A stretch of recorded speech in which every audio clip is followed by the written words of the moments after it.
Buenas noches, es un placer darles la bienvenida al segundo ciclo de conferencias Modelando el Futuro con el tema hacia una futura matriz económica. Un saludo y agradecimiento especial al selecto grupo con el que abrimos este ciclo y que confirma la calidad de nuestros invitados. A nuestro expositor, Carlos Mesa, a nuestros panelistas, Gustavo Prado y Carlos Toranzo, muchísimas gracias.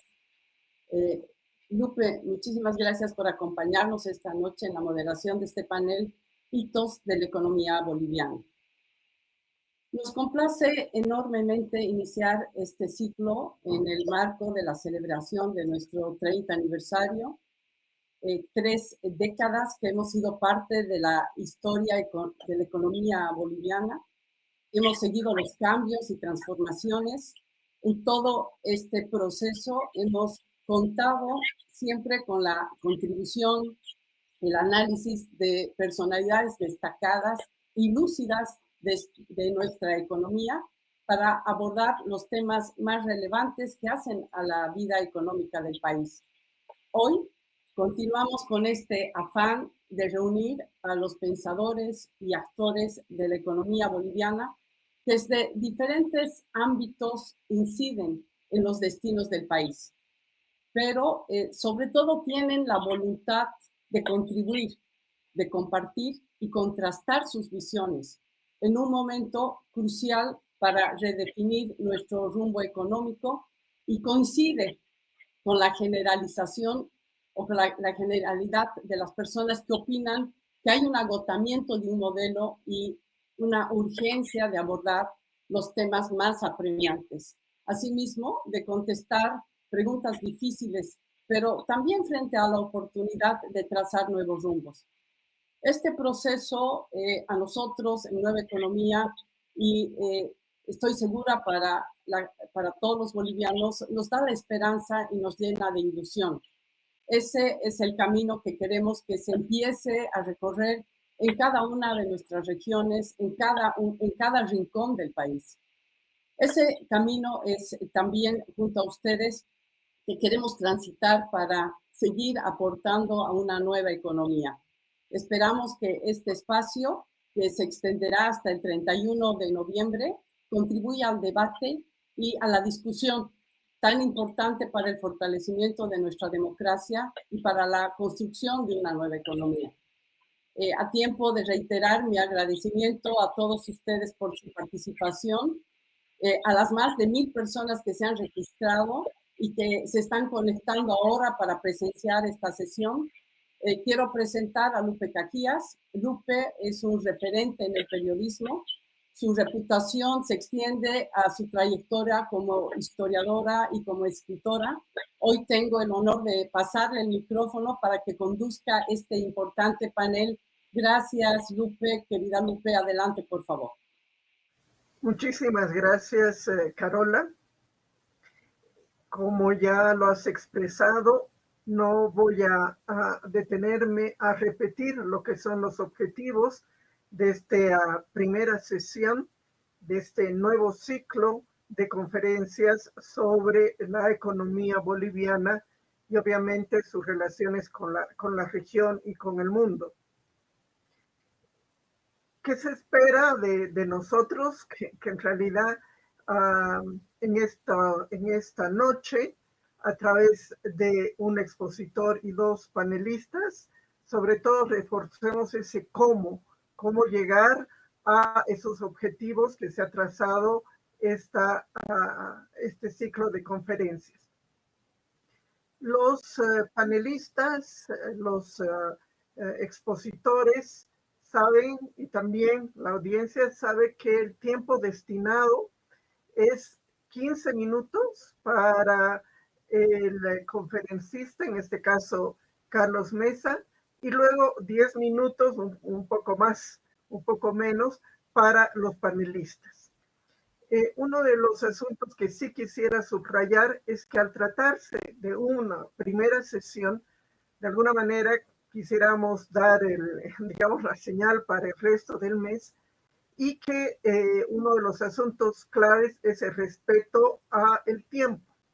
Todos sabemos que son problemas muy complejos, pero que hay que tratarlos de presentarlos en el tiempo que han sido asignados y evitar el rol perverso de la moderación, de decir que el tiempo se ha agotado y que queden ideas sueltas. Entonces, tanto el conferencista como los expositores saben que van a recibir una señal para que en cualquier caso, si algo les ha quedado suelto, pues puedan cerrarlo y que sus ideas queden claras. También, a pesar de que existe aquí todo un sistema de seguridad que han preparado los organizadores, es mejor reiterarles que apaguen los micrófonos, que tengan en cuenta ese detalle, ¿no? Hemos tenido experiencias donde salen a veces voces incómodas o ruidos que pueden ser perjudiciales para el desarrollo más armónico de la sesión. Obviamente es también notable que todo se va a desarrollar en pleno respeto, evitando todos estas tensiones que a veces se dan en el país, para que cumplamos una de las convocatorias principales de Nueva Economía. Nos juntamos para aprender más, para intercambiar conocimientos, ¿no? No es tanto para confrontar las posiciones o las evaluaciones que tenga cada uno de los participantes.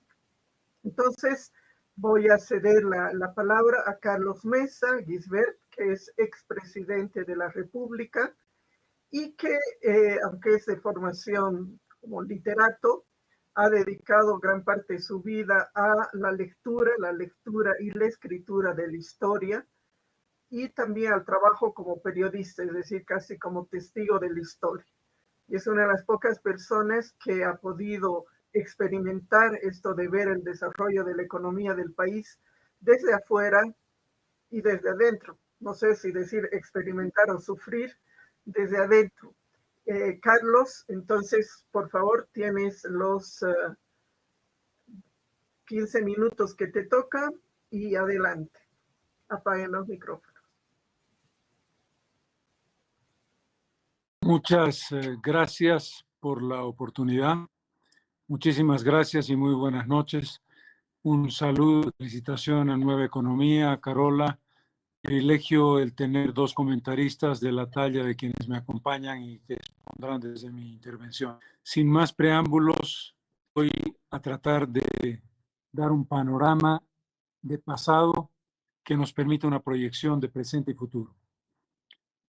El viejo dilema histórico de Bolivia desde la creación de la República y como herencia de lo que fue el pasado andino, indígena y el pasado colonial, fue lo que en el siglo XIX se definió como la batalla entre libre cambio y el proteccionismo.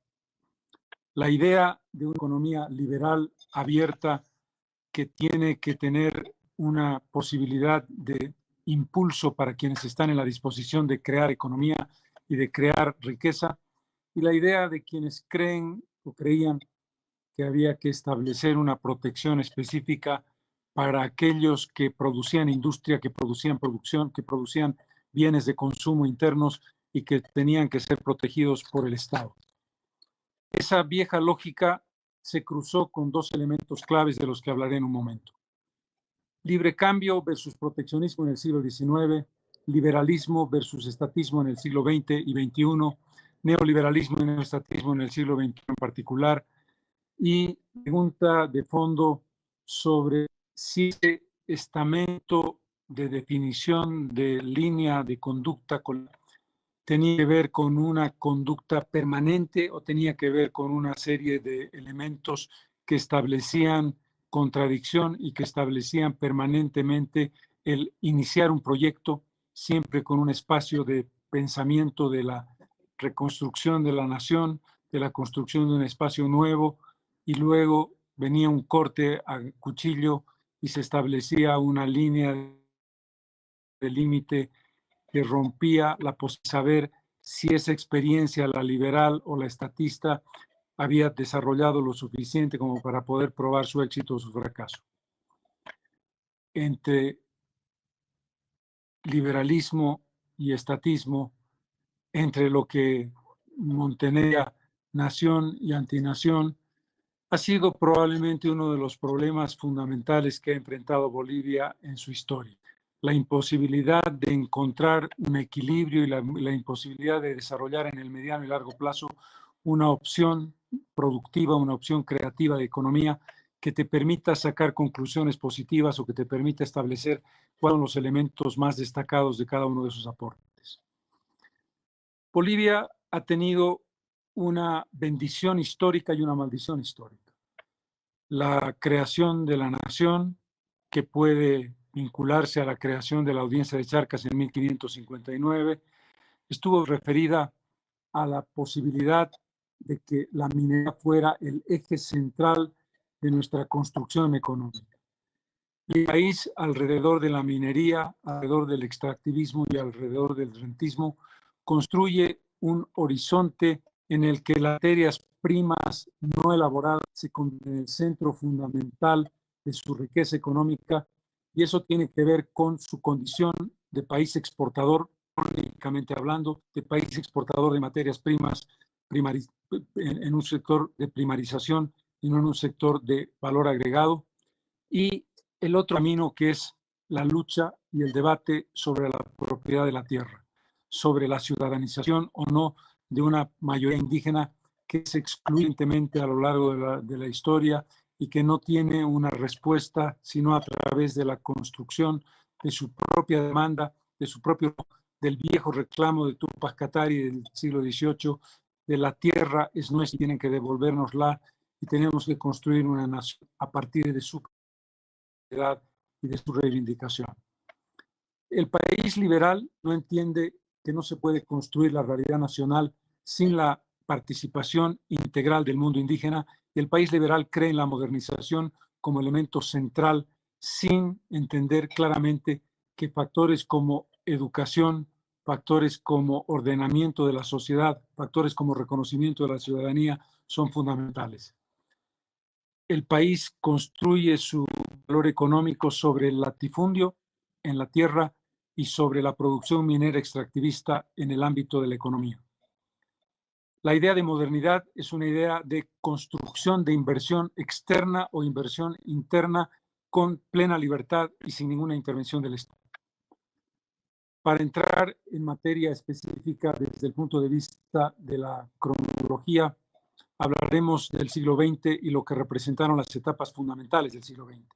El periodo liberal republicano, desde la Guerra Federal en 1899 hasta la Guerra del Chaco, en el que se establece una lógica de el camino a la acción de los inversionistas internos y la construcción del superpoder minero del estaño a través de la riqueza de Patiño, Jóchil y Aramá, y a través de la participación del Estado con un ingreso muy reducido que va desde el 3% de regalías hasta el 14% en el periodo de 1900 a 1925-26, las regalías, o lo que podríamos llamar los ingresos directos para el Estado en función de la inversión minera, que deja muy poco de resultado para el erario nacional y para la modernización real del resto del país.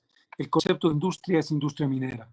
El concepto de industria es monoproducción de estaño. Hemos pasado de la etapa de la plata a la etapa del estaño, con una inserción importante en la producción de goma en el principio de las dos primeras décadas del siglo XX, y en ese contexto la lógica es que la iniciativa privada desarrolle libremente su prospección, su capacidad productiva, y en ese contexto los resultados no son los ideales, no son los que espera, porque no hay una inversión que tenga una relación clara de mejoramiento global e integral del sistema de producción del país.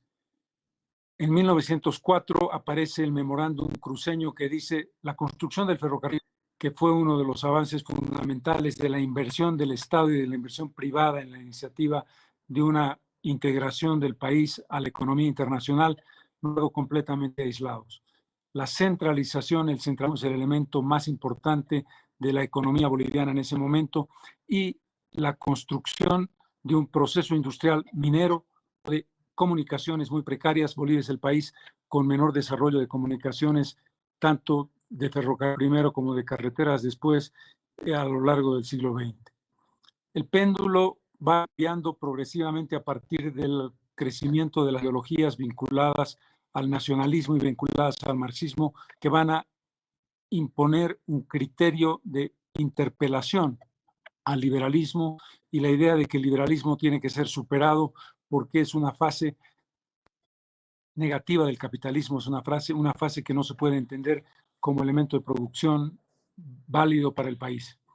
Y en ese contexto se va construyendo el péndulo nacionalista a partir de 1932 con la Guerra del Chaco y 1935 su terminación, con la toma de conciencia de la nación sí misma, la toma de conciencia de una nación que tiene que progresar y cambiar a partir de un sello del Estado como productor, el Estado como el garante de la producción y del desarrollo, el Estado como garante del crecimiento, y en la lógica del Estado como empresario se establece un nivel que yo diría que es el nivel más complejo de la historia reciente del país.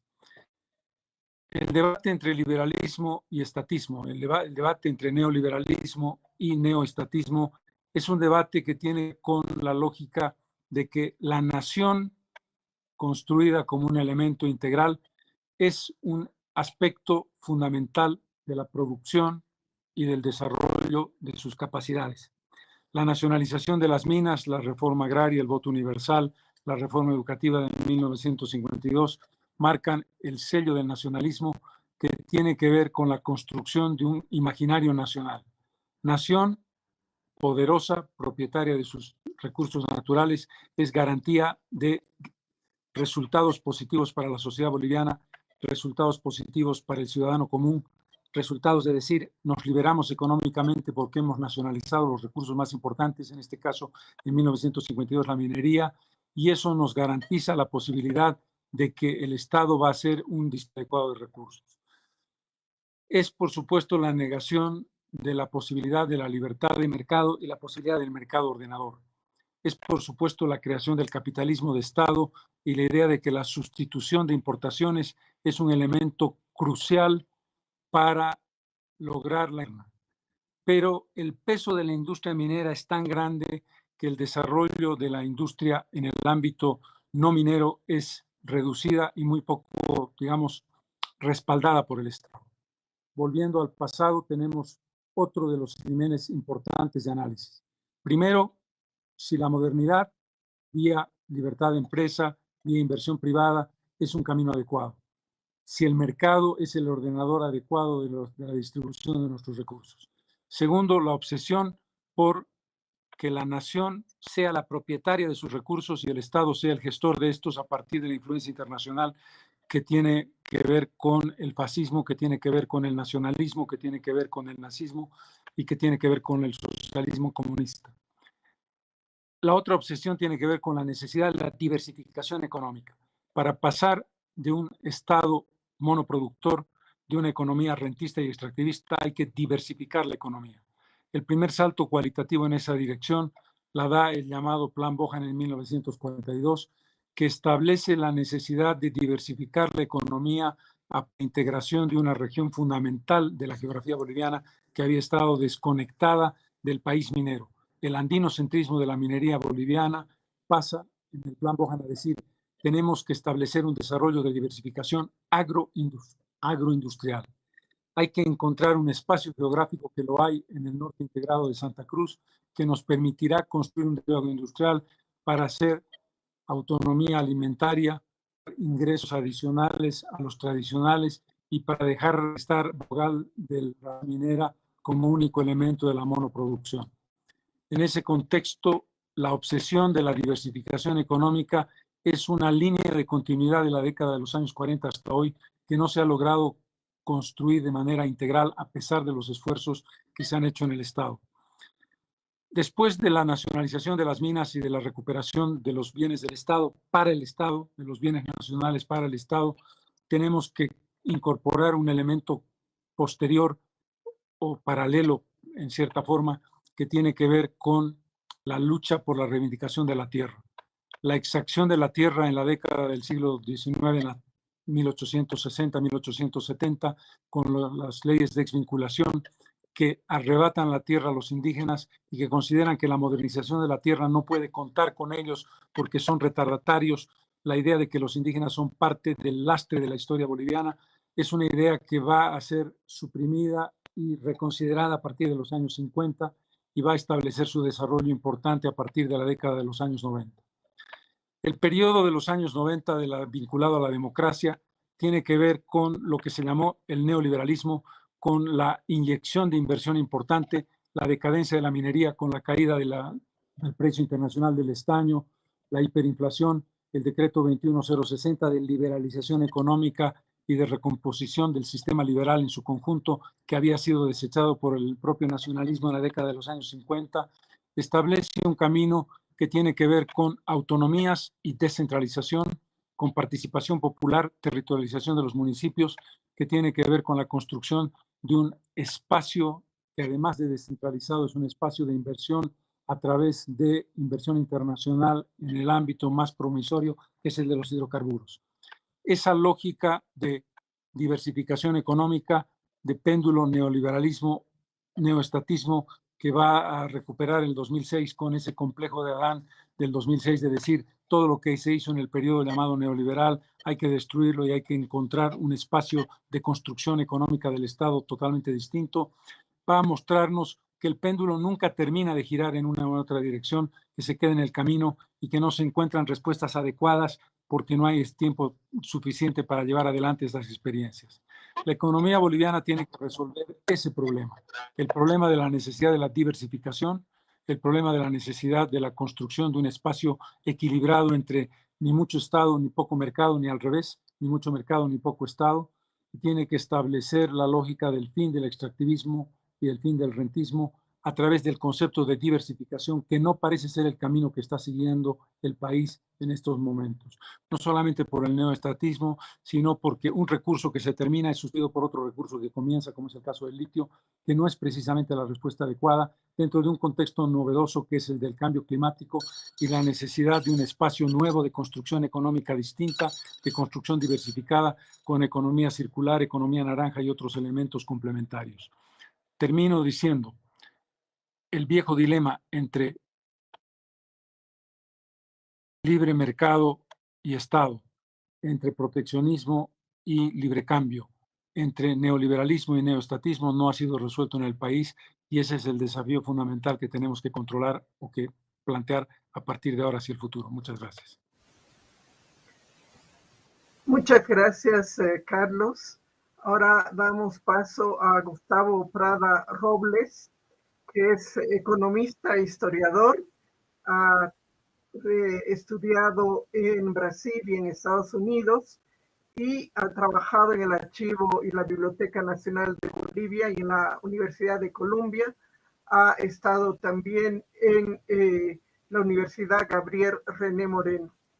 Ha trabajado y da clases sobre esta materia, que es la historia económica de Bolivia, trabajos que han sido ampliamente difundidos. Adelante, Gustavo, y como sabe, tiene los 10 minutos asignados. Muchas gracias. Muy buenas noches. Agradezco la invitación del grupo Nueva Economía a participar en este panel. Espero que lo que aquí exprese satisfaga las expectativas de los organizadores y sea de utilidad para el auditorio. Considerando la amplitud del tema a tratar, que debe cubrir un horizonte de 200 años, y las restricciones de tiempo de tan solo 10 minutos, voy a leer un texto con lo esencial que quisiera compartir en esta ocasión. En la historia económica de Bolivia se advierte un movimiento pendular entre dos estrategias de enriquecimiento que han adoptado los estados nacionales modernos desde su formación: el intervencionismo y el liberalismo. Estas oscilaciones, que se remontan a los primeros años de la República, han condicionado el desempeño a largo plazo de la economía nacional.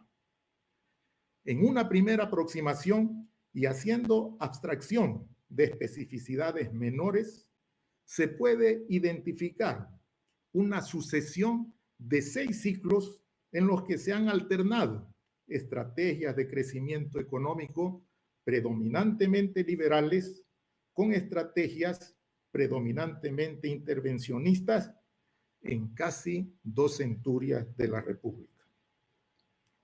No tengo tiempo para dar detalles sobre cada uno de estos ciclos, simplemente los voy a mencionar, ¿no? Y si hay tiempo, luego los vamos a desarrollar. Pero un primer ciclo se inicia en 1825 y es un ciclo corto porque termina en 1829. Es cuando los libertadores Bolívar y Sucre tratan de implementar una plataforma liberal. El segundo ciclo, que va de 1830 a 1870, ya es un ciclo largo en el cual predominan las características intervencionistas. El tercer ciclo, también un ciclo muy largo, se inicia en 1871 y culmina con la Gran Depresión Mundial, es decir, casi 60 años de características liberales. Y ahí tenemos el ciclo de la plata, el ciclo del estaño, el ciclo de la quina, el ciclo del caucho, hasta la Gran Depresión. El cuarto ciclo sería desde la Gran Depresión hasta 1985, es decir, 55 años, con características intervencionistas. El quinto ciclo, que es un ciclo relativamente corto, de 1985 hasta el 2005, que es un ciclo liberal, y el último ciclo, que es el ciclo que actualmente estamos transitando, desde el 2006 hasta la actualidad, es decir, aproximadamente 19, 20 años, ¿no? Con características intervencionistas. Haciendo un balance preliminar, ¿no?, de la trayectoria económica y de la oscilación pendular de estas dos estrategias de crecimiento en el país, tenemos que decir que es innegable que las condiciones de vida de la población boliviana, que se estima en 12 millones de habitantes, han mejorado en el periodo republicano, sobre todo a partir del decenio de 1960, después de la crisis económica generada por la Revolución Nacional. Pero no lo suficiente. El 35% de la gente es pobre y el 17% todavía se encuentra en la indigencia. La distribución del ingreso es una de las más desiguales de América Latina, aunque ha habido avances notables en las 2 últimas décadas. Sin embargo, el Producto Interior Bruto per cápita de Bolivia solo está por encima de Haití, Nicaragua y Honduras. Ese índice es alarmante. A pesar de los avances, la economía boliviana se rezagó en su crecimiento con relación a las economías más dinámicas de la región en el primer siglo republicano. Esta tendencia se mantuvo en la segunda mitad del siglo XX. Sin duda, los 2 episodios inflacionarios con fuerte contracción productiva, el del 53 al 56 y el del 83 al 85, pesaron en esa tendencia secular. La diversificación productiva ha avanzado poco. Las empresas no han conseguido aumentos apreciables de productividad y las inversiones en infraestructura y en capital humano han sido insuficientes. Un número cada vez mayor de la población en edad de trabajar ha tenido que optar por empleos informales o el autoempleo para generar ingresos precarios de subsistencia. Una de las enseñanzas que se deduce del recuento histórico es que los cambios institucionales han conllevado elevados costos de transacción y que además se ha operado con elevados costos porque los costos de transacción son los costos de especificar lo que es intercambiado y los costos de hacer cumplir los contratos, lo cual ha impedido lograr un mejor desempeño a largo plazo. Los costos de transacción suelen aumentar en las fases de mayor intervencionismo estatal, cuando las tentaciones confiscatorias afloran y los derechos de propiedad se ven seriamente amenazados. La penuria financiera del Estado ha sido un problema crucial y recurrente que se ha visto intensificado por fuertes presiones redistributivas. Las restricciones propias de un vasto sector de subsistencia, agravadas por la resistencia a pagar impuestos, ha inducido a los gobernantes a aumentar la participación del Estado en la economía, a incrementar la presión tributaria sobre el sector extractivo y las importaciones, a recurrir al endeudamiento externo excesivo o a la asistencia internacional en algunos periodos. Además, a efectuar peligrosas manipulaciones monetarias con resultados nefastos para la economía. Los episodios inflacionarios agravados por tendencias económicas depresivas han sido ruinosos, particularmente a los estratos sociales de menores ingresos. La explotación de minerales para la exportación desde el periodo colonial y de hidrocarburos a partir del tercer decenio del siglo XX, aunque nunca fueron actividades mayoritarias ni en valor ni en empleo, han tenido siempre un carácter estratégico como generadoras de rentas para el Estado, como proveedoras de divisas para financiar importaciones, como impulsoras de dinamismo económico y como garantía de empréstitos externos. Las actividades extractivas son intensivas en capital, utilizan tecnología avanzada, obtienen apreciables márgenes de rentabilidad y están sujetas a un alto riesgo. El forcejeo entre el Estado y la empresa privada, sea nacional o extranjera, por la renta minera y por la renta hidrocarburífera, ha sido un elemento importante en la definición del cambiante papel del Estado en la economía.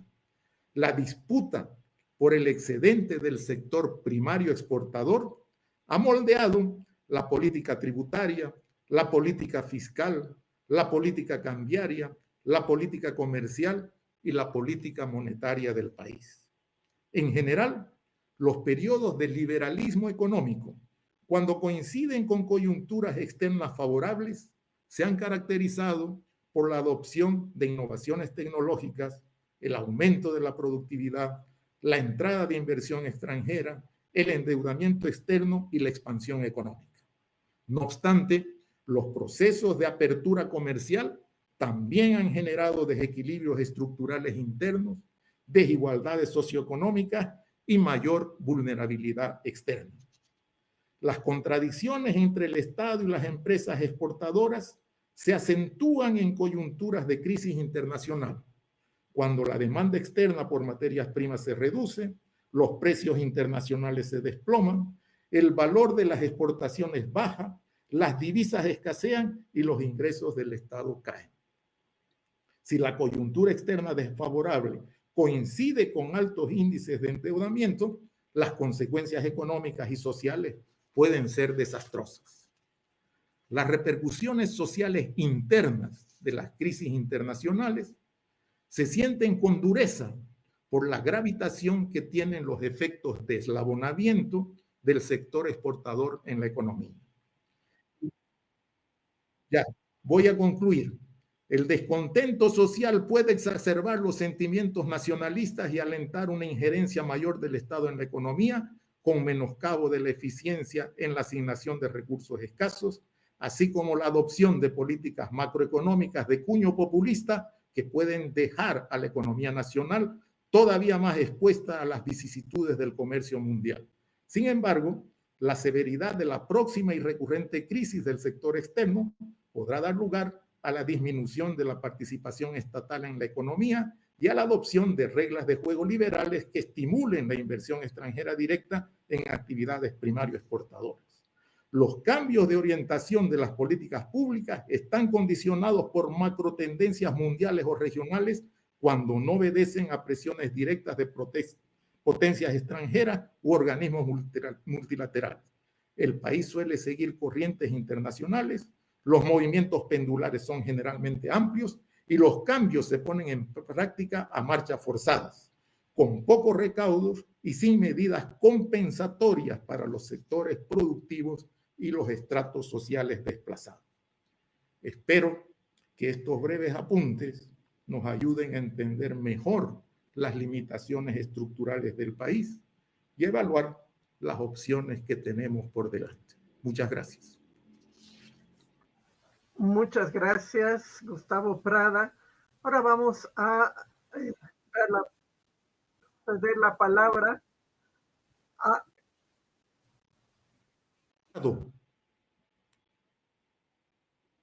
Prado, ¿no? El Prada que conozco es paceño, ¿no? Y es masista. Prado. Gracias por la aclaración y para que en el material de los organizadores esté esto también corregido. Vamos a dar ahora la palabra a Carlos Toranzo, que es un intelectual boliviano con formación en economía y ciencia política. Ha trabajado varios años como académico en la prestigiosa Universidad Autónoma de México. También cumplió funciones en la Fundación Herbert aquí en Bolivia. Fue parte del comité directivo de la Fundación para la Investigación Estratégica en Bolivia, el PIEP, y ha publicado tanto libros como artículos y suplementos especiales relacionando estas experiencias sobre economía, sobre ciencia política y también sobre los temas relacionados con derechos humanos y con la promoción del diálogo nacional. Adelante, Carlos, tiene por favor también 10 minutos. Gracias, Lupe. Gracias a Nueva Economía, Carola, por esta invitación. En Bolivia los matrimonios son breves, duran 5 años. Las políticas duran 3 años, no hay políticas de Estado. Llegar a 30 años ya es un milagro. Felicidades. Ahora, colla que ríe, dicen que se raja. Si me habría presentado como Carlos Toranza, me habría reído solamente, no me habría enojado. Para ser buen alumno, me dijeron que responda a 4 preguntas. La primera, ¿cuáles son los hitos más significativos de la historia de Bolivia y cómo han influido hasta hoy? Pre-república nos articulamos al mundo mediante la producción de plata. Ese fue el primer paso en la creación de una economía extractivista. Y curiosamente, colonia, república, estatismo, liberalismo, neoliberalismo, neoestatismo, la huella sigue ahí. Extractivismo. En el inicio de la República todavía vivíamos de la explotación de la plata con una compañía de la propiedad terrateniente de la tierra. Pero central, y esto dijo Carlos, acompañado de la contribución indigenal.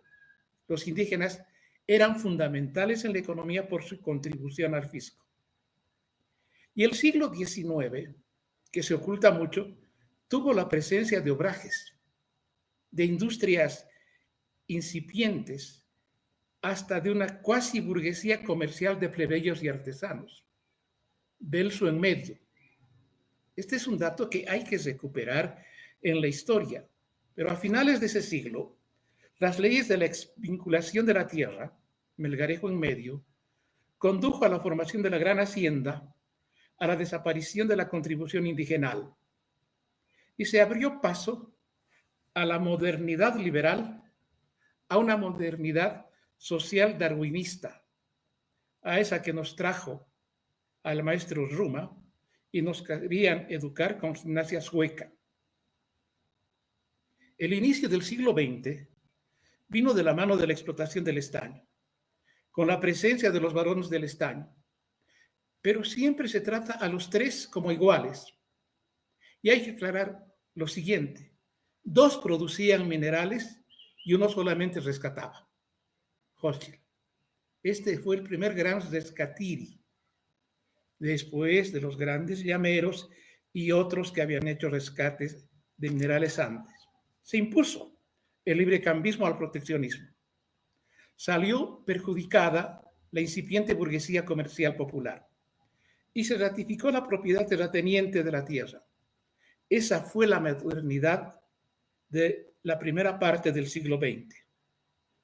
Pero el nacionalismo, desde las arenas ardientes del Chaco, emergió con nuevas ideas, ya empujando la idea de la nacionalización de los hidrocarburos o de los recursos naturales.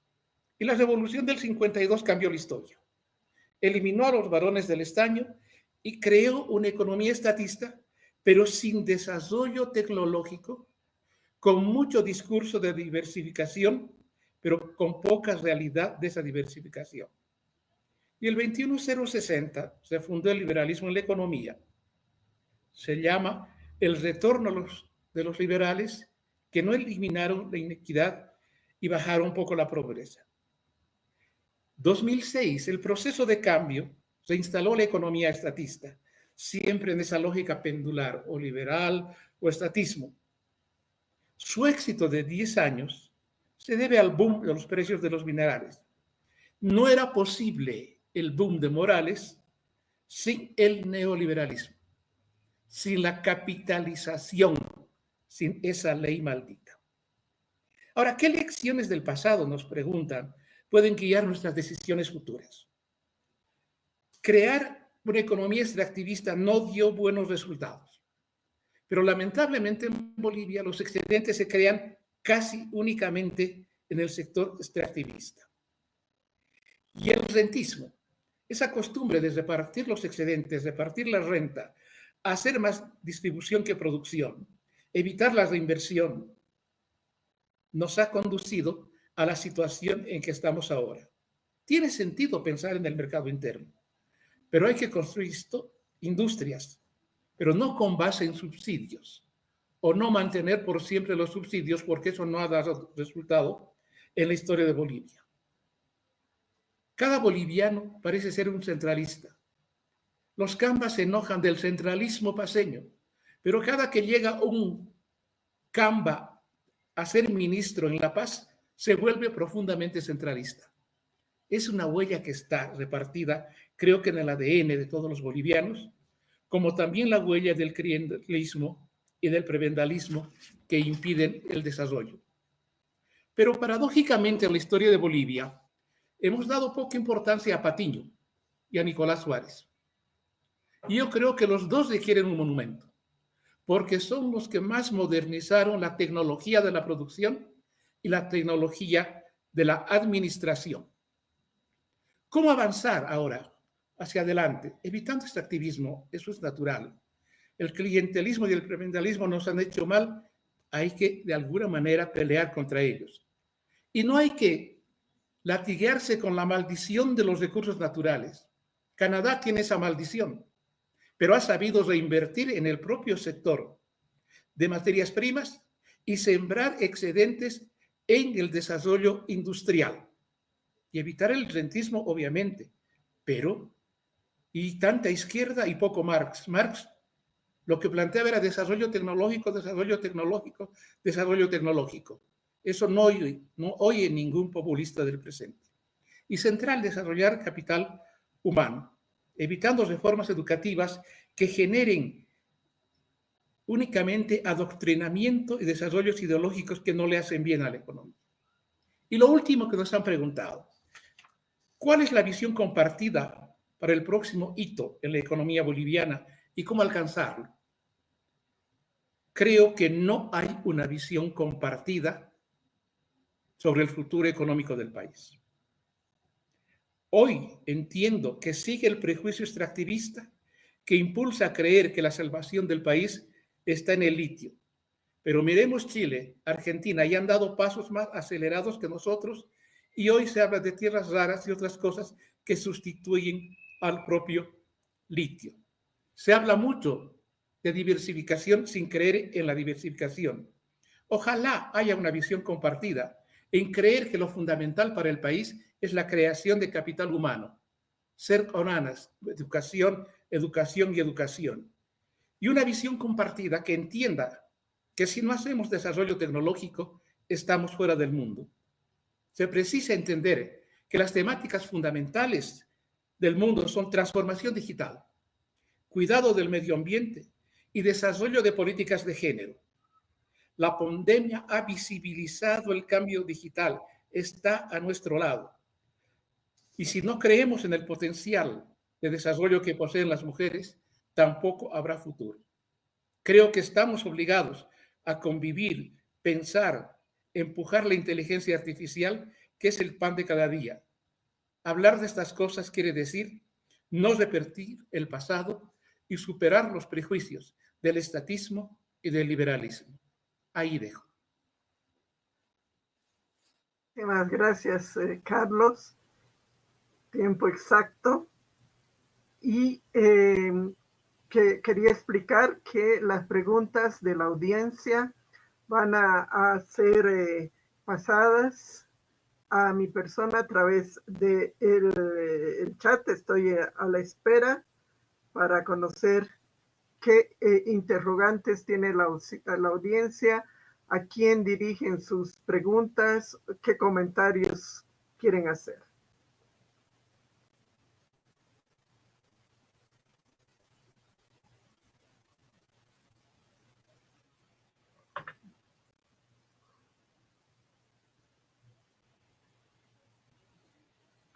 Hay una primera pregunta para Carlos Mesa que señala, tomando en cuenta que nos encontramos en una crisis económica, social y política que se profundiza o agudiza cada día, le pregunto en base a su experiencia como expresidente del Estado, ¿cuáles medidas en el corto y mediano plazo cree usted que deberían ser consideradas para minimizar, mitigar y o regular dicha crisis? Las respuestas también en pocos minutos, por favor.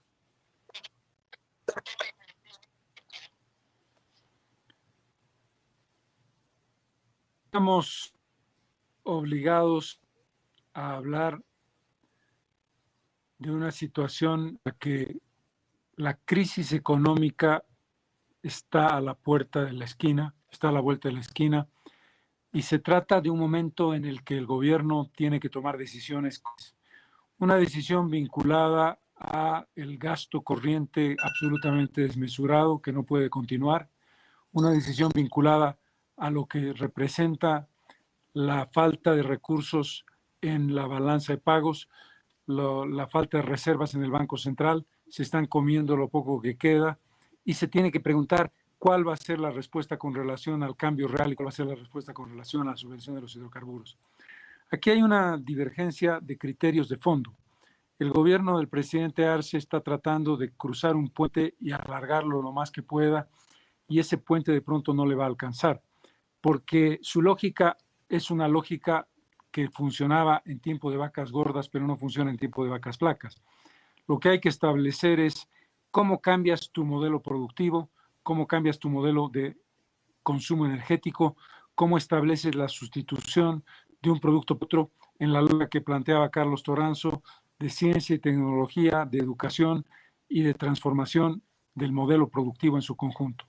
Lo que tenemos ahora, en el tiempo que le queda a Arce, son 2 años nada más, es simplemente parches que no veo que vayan a resolver el problema de fondo.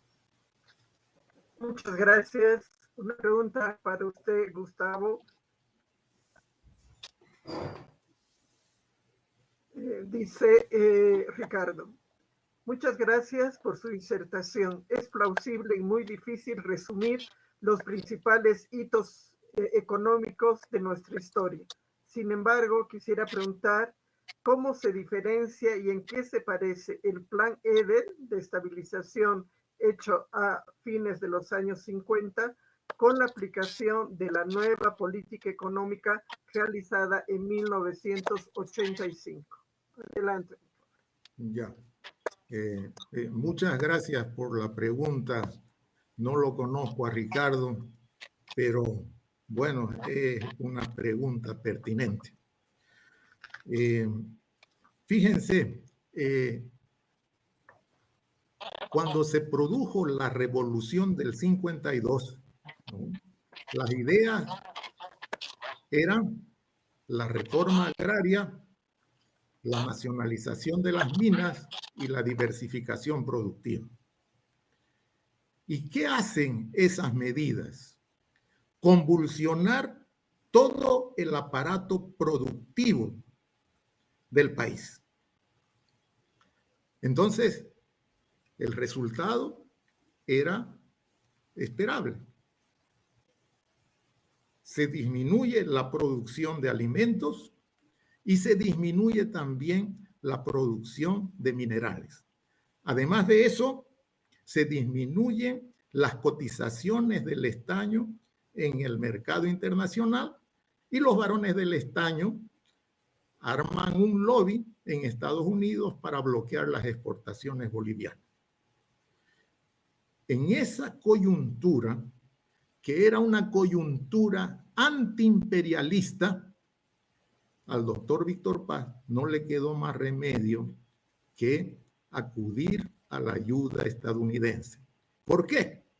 Porque se contrajo la producción y aumentaron el gasto público, hubo una emisión inorgánica muy fuerte y la inflación comenzó a aumentar. Comenzó a faltar alimentos. Entonces, para evitar una hambruna que ya se estaba produciendo, se recurrió a la ayuda, a la cooperación estadounidense. Y en esos años, Bolivia se convirtió... Por favor, ¿podemos acortar la respuesta? Ah, ya. Lo que pasa es que, bueno, entonces, yendo directo al Plan Eder, se había producido inflación. Estados Unidos le planteó al gobierno del doctor Paz Estenssoro que no podían seguir subvencionando un país inflacionario. Entonces, acordaron con el doctor Paz Estenssoro que podían enviar una misión, ¿no?, para que estudie un plan de estabilización. Y enviaron como jefe de esa misión a George Jackson Eder. Y George Jackson Eder era un abogado de una corporación importante, AT&T, y vino con ideas liberales para hacer un tratamiento de shock. Obviamente, esas ideas iban completamente en contra de los postulados de la revolución. Inclusive, se cuenta que hubo un choque muy fuerte entre George Jackson Eder y el presidente de la Corporación Boliviana de Fomento, ¿no?, que inclusive casi se fueron a las manos. Por favor, se nos han 3 minutos. Lo que ocurre es que George Jackson Eder impuso un plan de estabilización con recorte de gasto público, ¿no?, y siempre amenazando al gobierno de Bolivia de que si no aceptaban ese plan, iban a retirar la ayuda. El doctor Víctor Paz Estenssoro estaba en la transición de su gobierno y lo dejó al doctor Siles que tome las decisiones. El doctor Siles tuvo la valentía, ¿no?, de implementar el plan, pero con un costo político altísimo, ¿ya? Entonces, ahí se cindió el MNR pero la estabilización fue exitosa. De la noche a la mañana, después de que los subsidios se retiraron, comenzaron a aparecer los productos en los estantes de las tiendas. El 21060 tiene otra. Ahora sí, un minutito para decir que es el 21060. Ya. El 21060 tiene otra connotación, otro periodo. También teníamos una hiperinflación y la hiperinflación con fuerte contracción productiva generó el consenso para realizar un programa de estabilización. Cuando hay que efectuar un programa de estabilización de shock, lo primero que se necesita no es saber cómo se estabiliza. Lo primero que se necesita es apoyo político y colchón financiero. ¿Ya? Eso gracias, entonces, lo tuvieron. Eso lo tuvieron. Vamos a pasar a la siguiente pregunta, puesto que hay una lista. Algunas vamos a tener que postergarlas porque coinciden con otras. Justamente para Carlos Toranzo, la pregunta es si la iniciativa privada en la historia boliviana contribuye al desarrollo, sí o no, y de qué manera el Estado puede incentivar aquello. ¿Es posible que pueda existir ese incentivo desde el Estado? Al comenzar mi exposición, me porté malcriado porque no saludé a Carlos Mesa y a Gustavo Prado. Pero les voy a dar un piropo. Cuando leo a Gustavo Prado, entiendo historia económica, no así cuando leo al Chato Prada. Y quiero decirle a Carlos Mesa que avisé a mis nietos que venía a hacer un comentario quizá de su exposición. Me dijo, los nietos, uno de 10 y otro de 16. El historiador y el que escribe sobre fútbol, ese mismo.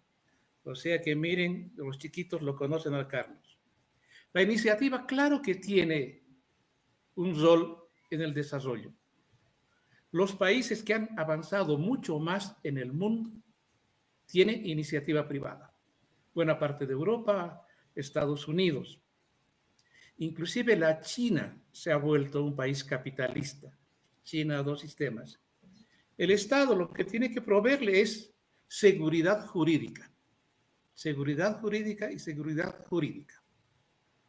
No creo que los subsidios a la empresa privada le hagan bien. Si algo se subsidia debe ser por un corto tiempo y después quitar el subsidio. Pero el desarrollo es una armonía entre una fuerte actividad empresarial y apoyos estatales desde las leyes y dan un entorno auspicioso para que la inversión no sea penalizada. Pero debo decir que en Bolivia ser empresario privado para buena parte del prejuicio popular es lo peor. ¿Por qué? Porque el empresario privado gana, tiene ganancias. ¿Y quién se lamenta de las ganancias de las burguesías cholas? Nadie. Yo creo que el Estado debe dar un entorno auspicioso y seguridad jurídica para que la empresa privada juegue su rol. Muchas gracias. Una pregunta a Carlos Mesa. Carlos, ¿estás con micrófono?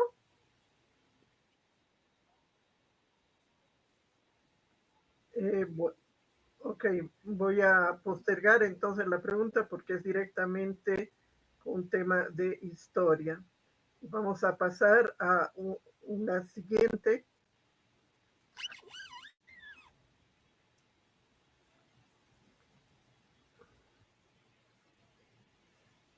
Que es para los tres. Y sería interesante realmente contestarla lo más breve posible. ¿Cuál fue la mejor administración económica en nuestra historia? ¿Y cuál la peor? Gustavo. Bueno, gracias por la pregunta. Quizá es la pregunta más difícil, ¿no? Depende de los criterios que nosotros utilicemos para evaluar, ¿no? las políticas, ¿no? yo pienso sinceramente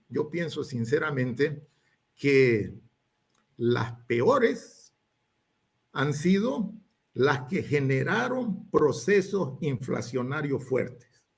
Me refiero a el periodo 1953-1956 y al periodo 1982-1985. ¿Por qué? Porque esos procesos inflacionarios no solamente generaron pérdida para los estratos más frágiles de la sociedad. La inflación es el impuesto más regresivo que existe. Entonces, por eso es que debemos cuidar el saneamiento de nuestras cuentas fiscales. Debemos cuidar que el estrangulamiento externo no se produzca y que el estrangulamiento interno tampoco. Debemos preservar a toda costa la estabilidad. Entonces, esos periodos, ¿no?, son los más, los periodos, digámoslo así, que trajeron al país, ¿no?, mayor perjuicio. Ahora, lo curioso es que fíjense que no basta saber cómo estabilizar, ¿no? O sea, no basta tener los argumentos técnicos para estabilizar. Es necesario tener los medios para estabilizar. Y los medios no son solamente financieros, los medios también son políticos. ¿Por qué? Porque quien desestabilizó en la década del 50, después de la revolución, fue don Víctor Paz Estenssoro, que era profesor de finanzas, que había sido oficial mayor de finanzas durante la Gran Depresión, sabía, y les enseñaba a sus estudiantes las virtudes del presupuesto equilibrado. En función de gobierno, no le quedó más que dar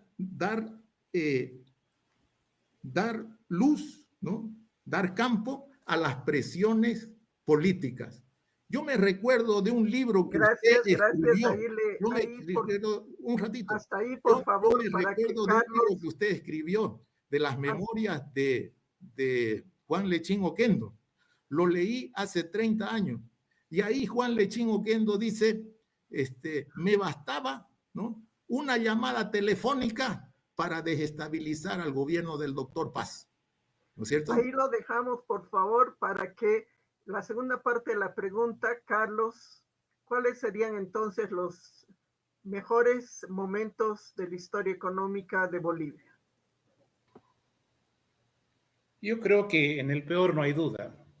El binomio Evo-Arce, porque dilapidó todo el boom económico, un boom extraordinario. Favoreció al narcotráfico, nos hundió en la corrupción. Hoy la lucha entre Evo Morales y Arce es saber cuál de los dos protegió más al narcotráfico, dicho por ellos mismos. La mejor gestión me parece que fue la de Paz Estenssoro, 85-89, cuando el país estaba hundido en la hiperinflación, supo sacar al país adelante y darle un norte neoliberal, pero un norte. Creo que valoro mucho ese gobierno de 85-89. Gracias. Para usted, Gustavo, ¿cuáles son las estrategias clave que los expertos consideran más efectivas para el modelado del futuro de la economía boliviana en vista de los desafíos actuales? Ya, gracias. La verdad es que yo me siento un poquito asfixiado por el tiempo, ¿no? Bueno, le daré el doble de tiempo teniendo en cuenta que Carlos Mesa ha tenido problemas con su micrófono, entonces...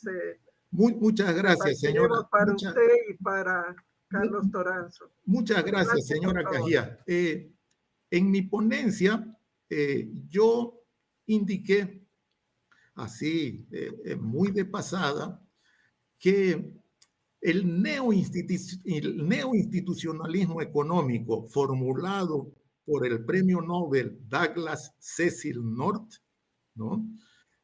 Daba pautas, ¿no?, para que los gobiernos puedan formular políticas que sean estimulantes del crecimiento económico. Es decir, el marco institucional, ¿no?, es la estructura de incentivos que tienen los agentes económicos para producir, para ahorrar, para invertir. Y ese marco institucional está compuesto por reglas formales, las que cambian de la noche a la mañana a través de leyes, decretos, por cuerpos colegiados, ¿no? Pero también existen las reglas informales, que son las reglas que no cambian de la noche a la mañana porque están incorporadas en la mentalidad de la gente y en la cultura, ¿ya?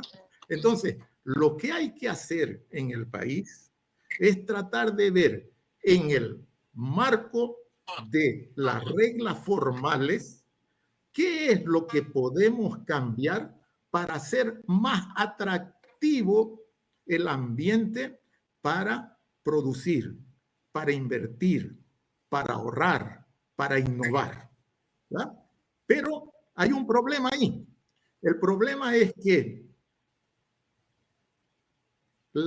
el cambio de reglas tiene que ser aceptado por la gente. Y a veces la gente no acepta algunos cambios radicales. Cuando eso ocurre, los costos de transacción, que son los costos de establecer lo que se intercambia y los costos de hacer cumplir los contratos, se elevan. Y ningún país puede avanzar si tiene altos costos de transacción. Se ha producido una serie de episodios políticos en los cuales un gobierno ha tratado de realizar reformas para el bienestar colectivo que han sido fuertemente resistidas por la sociedad civil. Y en ese caso, poco se puede hacer. Entonces, yo diría, como ha sugerido el profesor Toranzo y como ha sugerido el señor Mesa, que tenemos que trabajar en esos dos campos. En primer lugar, en reformas que la gente esté dispuesta a aceptar. En segundo lugar, en la educación. Yo les digo sinceramente, ¿no?, esas políticas de descolonización me parece que al país le hacen más daño que bien. Yo creo que... Muchas gracias. Ahí, bueno, paso a Carlos Toranzo. Ya. ¿Cuál considera que sería el marco social, político y regulatorio más adecuado para sentar las bases de un desarrollo tecnológico? Y otra pregunta que también está dirigida a Carlos Toranzo, para ver qué conviene al país en estos momentos: quitar subsidios, combatir la inflación, el cambio de la relación boliviano-dólar. Sus respuestas breves, por favor. La verdad es que el tipo de cambio fijo no es la mejor señal para que la economía boliviana produzca. Sale más barato importar cualquier cosa que producirla dentro del país. Todos los países limítrofes han devaluado. Entonces creo que estamos nosotros con un tipo de cambio que no es sensato, le hace mal a la producción. Estamos con un exceso de subsidios a los carburantes que no le hacen bien a la producción. Estamos con una burocracia pública demasiado extensa.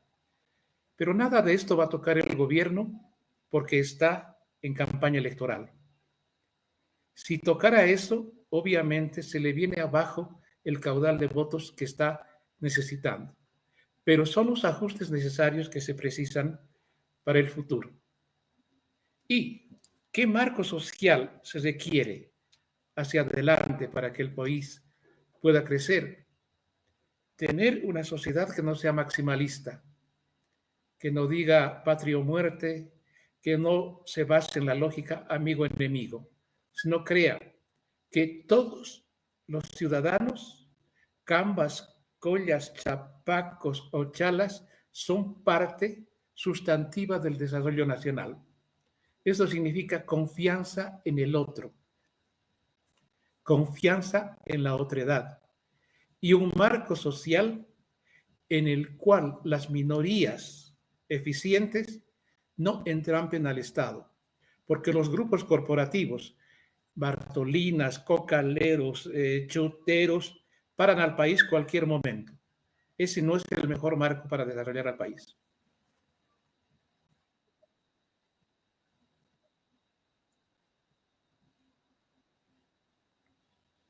Estamos al borde de un nuevo cambio pendular. Se irá al intervencionismo, retornará el liberalismo, y dentro de ese futuro, que como usted lo ve, voy a incluir otra pregunta sencilla, bueno, no tan sencilla, pero complementaria. ¿Qué piensa de la inteligencia artificial? ¿Cómo influiría en el desarrollo de la economía? Muchas gracias. Miren,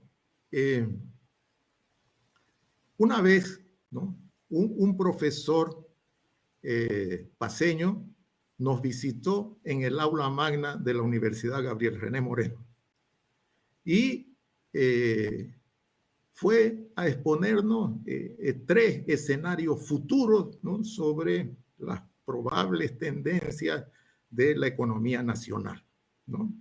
Yo lo escuché con mucha atención, con muchísima atención, pero no me satisfizo su exposición. Entonces yo cometí el error de decirle que, bueno, los economistas estamos muy mal equipados para predecir el futuro, ¿no? Es por eso quizá que yo me incliné por la historia, ¿no? Pero no rehuyendo a la pregunta, ¿no? Hemos visto que hay ciclos, ¿no? Que hay ciclos, ¿no? Y que en el pasado esos ciclos habían sido relativamente prolongados, ¿no? Es como medio siglo, 40 años de intervencionismo con proteccionismo y casi 60 años de liberalismo, ¿no? Cuando al doctor Paz le preguntaron cuál sería la duración, la vigencia del 21060, si sería una medida coyuntural, él le respondió: este es un decreto que va a durar 20 años, ¿no? Y no se equivocó, ¿no? Duró hasta el 2005, a fines del 2005, Evo Morales asumió la presidencia en enero del 2006, ¿no? Tal vez el doctor Paz estaría mucho mejor dotado que yo para predecir el futuro, porque en ese caso fue exacto. Entonces, hemos tenido 20 años de liberalismo. Estamos por completar 20 años de intervencionismo. Si nosotros miramos a nuestro alrededor, ¿qué es lo que vamos a ver? Un mapa que en términos políticos está alineado con el proyecto del socialismo del siglo XXI, salvo algunas honrosas excepciones. Particularmente, yo pensé que hace unos 3 años, ¿no?, el ciclo del socialismo del siglo XXI se estaba agotando, pero al parecer no ha sido así, ¿no? Y se está revitalizando. Entonces, yo no me animaría a decir, a pesar de que todos los indicadores económicos, ¿no?, apuntan hacia el peligro, ¿no? Estamos próximos a un estrangulamiento interno fiscal. Estamos próximos a un estrangulamiento externo de la deuda externa, ¿no? Pero yo no me animaría a decir, ¿no?, que estamos en la última fase de este ciclo estatista. No me animaría a decir, ¿Por qué? Gracias. Vamos a pasar a Carlos Mesa. Nos quedan pocos minutos. Y Carlos, casi en relación con la misma tendencia de lo que le preguntaba a Gustavo, hay una pregunta que señala si, de acuerdo a tu análisis histórico, las señales de escasez de diésel, de los diferentes problemas que se han tenido en el país este año, estarían anunciando un periodo similar al de la UDP de 1984. Voy a mencionar una respuesta, se me complicó la cuestión tecnológica porque teníamos ya problemas de hace algunos minutos. Con relación a los gobiernos, los peores gobiernos de la historia fueron aquellos que se empeñaron en la expropiación arbitraria y discrecional a fines del siglo XIX de la tierra para los indígenas, lo cual generó una situación absolutamente imposible que terminó en los grandes levantamientos indígenas de principios de siglo y los de la democracia desde 1982 hasta el 2006, porque recuperaron el respeto por la Constitución institucional, el respeto a los derechos humanos y el respeto a los elementos básicos de la libertad de expresión y la libertad de pensamiento de los ciudadanos. Con relación a tu pregunta concreta, es pronto para adelantarlo. Lo que decía Carlos Toranzo me parece lógico. Mantener la idea y el mito del cambio intocable durante casi 20 años y mantener la subvención indefinida a los hidrocarburos, lo que genera es una acumulación de presión que termina por estallar. Puede estallar en las manos a este o no, y va a generar preguntas muy serias de respuesta para el próximo gobierno. Pero lo claro es que hay un momento de movimiento evidente e incuestionable del modelo del movimiento al socialismo que ha envilecido lo que ha tocado a partir de ahora. Todo lo que prometió el 2006, lo bueno, lo poco que hizo, ya se hizo, y todo lo demás es parte de una prolongación absolutamente artificial y de carácter de interés estrictamente político de sus protagonistas. Otra pregunta para Carlos Mesa. ¿Qué industrias serían el nuevo boom en los años venideros? ¿Acaso la minería es un ámbito que aún nos puede sacar de esta crisis, que en sus palabras ya está a la vuelta de la esquina? ¿Qué pueden hacer los emprendedores y empresarios si las cosas no llegan a cambiar e incluso pueden empeorar? Dos consideraciones. La primera, la reelaboración de la lógica del litio. Si trabajas el litio como un recurso natural más, repitiendo lo que hiciste con los hidrocarburos, con el estaño y con la plata, vas mal.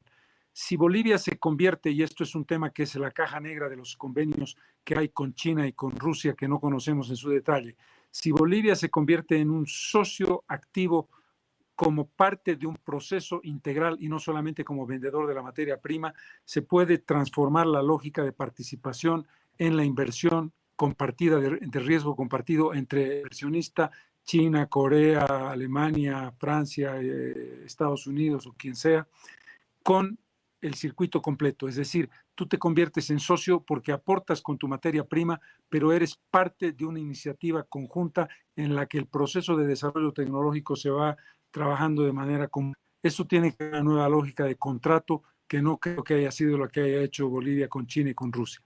Ese es un elemento. El otro elemento tiene que ver con reelaborar y reanalizar el protagonismo de la economía informal. En un país que tiene un centro de economía informal, no puede seguirse la misma lógica que un país que tiene una economía formalizada mayoritariamente. Y esto implica preguntas sobre arancel cero, preguntas sobre transferencias y descentralización de recursos como el ITF y otros elementos vinculados a la parte fiscal. Hay que reelaborar el pacto fiscal considerando que una parte fundamental de nuestra economía está fuera de la legalidad, pero no me refiero al narcotráfico, que es un elemento central y crítico de nuestra economía, sino me refiero a la informalidad del emprendedor pequeño, mediano y grande, que ya está cada día más fuera de la economía. Probablemente la bancarización es un camino, pero no el suficiente. Carola, si me permite, quisiera invitar a el conferencista y los dos panelistas a que tengan 2 minutos más para que puedan decir algo que crean que es importante que no ha estado en las preguntas o que no tuvieron el tiempo para explicar. Empezaremos por Carlos Toranzo, por favor.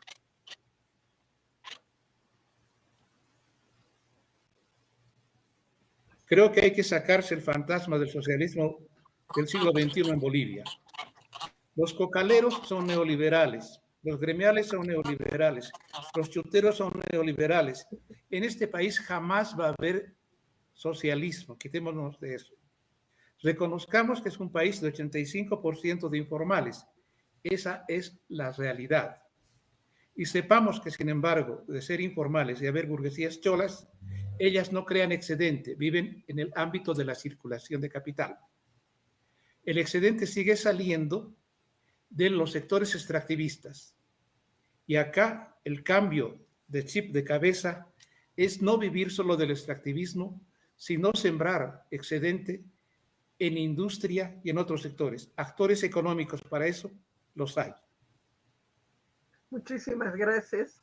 Y bien que subrayas algunos de los temas que están además previstos para las siguientes sesiones en este ciclo de conferencias. Gustavo, por favor. Muchas gracias. Como siempre, me siento aludido por el profesor Toranzo. Siempre, ¿no?, en el país nos hemos alineado a corrientes internacionales. Siempre, ¿no? Es solo revisar la historia. Pero vayámonos más allá, ¿no? Hay dos modelos. Uno que los economistas reconocemos como el modelo del enriquecimiento de la nación, que fue formulado en 1776 por Adam Smith. Y el otro modelo es el modelo de Marx y Engels, que fue formulado en el Manifiesto del Partido Comunista en 1848. Por supuesto que el profesor Toranzo sabe a qué me refiero. La fórmula de Smith es absolutamente clara. ¿Qué es lo que nos dice Adam Smith en 1776? Del lado de la oferta, hay que buscar medios para aumentar la productividad del trabajo a través de la división y la especialización del trabajo. Y buscar la apertura, el acceso a mercados para aumentar la especialización, la división del trabajo y el aumento de la productividad.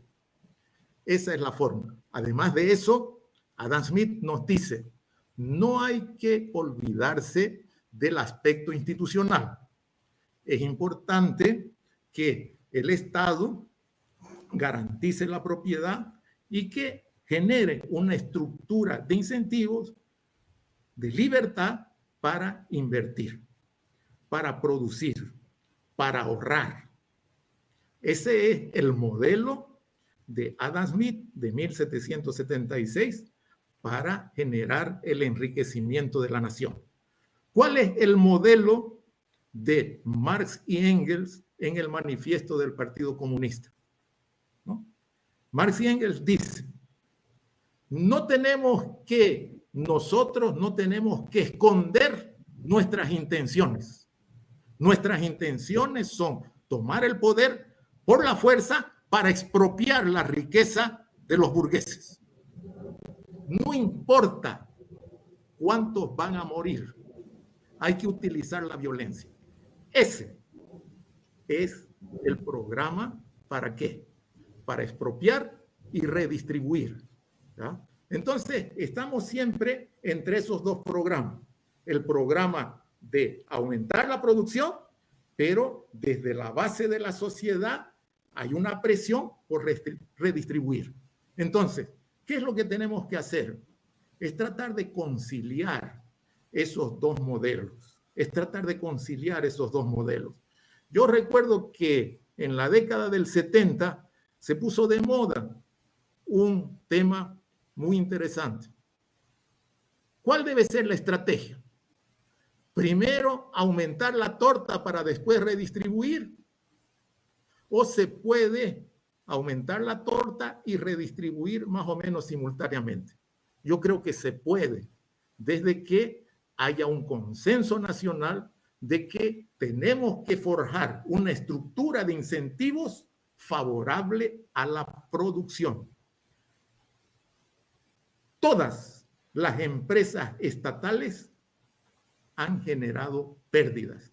Esas pérdidas las pagamos nosotros con nuestros impuestos. Muchas gracias. La estatal ha sido ineficiente. Entonces, lo que hay que hacer es generar condiciones para que el empresariado privado retome de nuevo la iniciativa. Gracias, Carlos.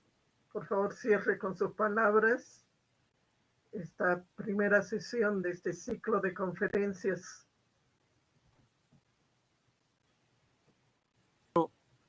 Que hay que romper ese sello como una especie de tatuaje sobre el alma ADN de los bolivianos, de que el Estado es, como decía Octavio Paz, una combinación entre ogro y filántropo.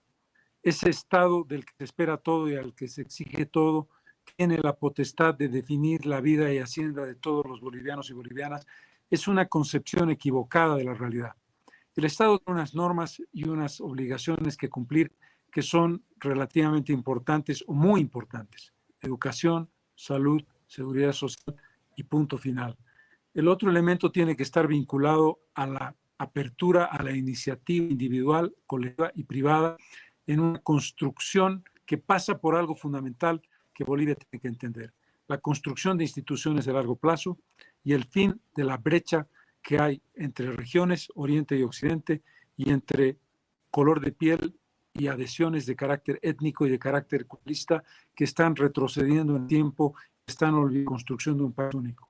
No se puede construir una economía exitosa si tú no tienes una sociedad dispuesta a remar en la misma dirección y construir un espacio de respeto al otro y a la otra. Reconsideración de la economía informal y finalmente la recuperación o la conquista de la descentralización por la vía de las autonomías que se hicieron en el tema municipal en 1994 y en el referéndum autonómico en el año 2006-2007, que el gobierno actual ha centralizado a puntos verdaderamente enfermizos. Si no recompones la distribución, la redistribución del espacio territorial, no vas a poder construir una economía sana y positiva. Muchísimas gracias. Cerramos así esta hora y media de la primera sesión de estas segundas jornadas de conferencias que reúne una cantidad de visiones y también de temas, varios de los cuales han salido en las exposiciones y que nos muestran que seguramente vamos a poder desmenuzar en las siguientes reuniones virtuales algunos de los asuntos que más se han repetido y que tienen que ver con algunas líneas que han seguido a lo largo de nuestra historia, sobre todo republicana, que están ahorita en la agenda mediática y que tienen pues una urgencia de resolverse para mirar al futuro.